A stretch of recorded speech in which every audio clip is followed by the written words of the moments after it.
negatibo ang campaigning. Pag-usapan natin itong issue. Issue-based po ang ating pangangampanya. Hindi po tayo lalayo rito. Pag-usapan natin yung issue. Yung issue na talagang wala kayong ginawang mabuti sa loob ng 3 taon ninyong panunungkulan. Kaya yung mamamayang Pilipino, mag-isip-isip po kayo.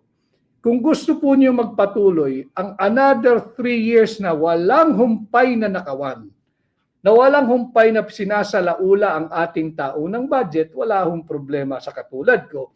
Do you go for his team, yung nagre-resort sa negative campaigning? Negative campaigning, tanungin niyo siya. Anong significance ng pangalang Maya Santos?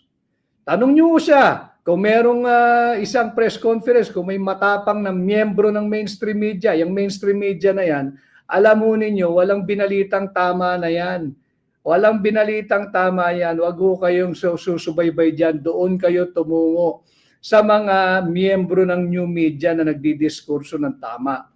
Yan po ang ating pag-usapan. Tanong niyo siya, ano ang kahalagahan o significance ng pangalang Maya Santos sa kanya?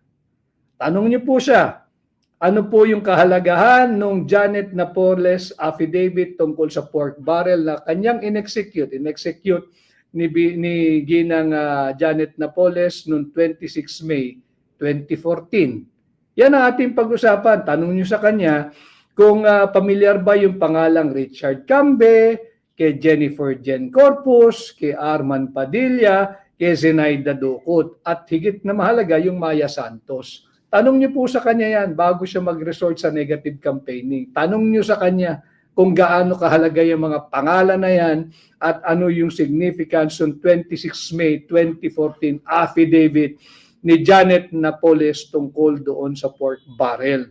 Yan ang ating pag-usapan. Pag-usapan natin anong nangyari doon sa Alitagtag, Batangas drug hole. Tahimik na. Wala nang narinig ang sambayan ng Pilipino.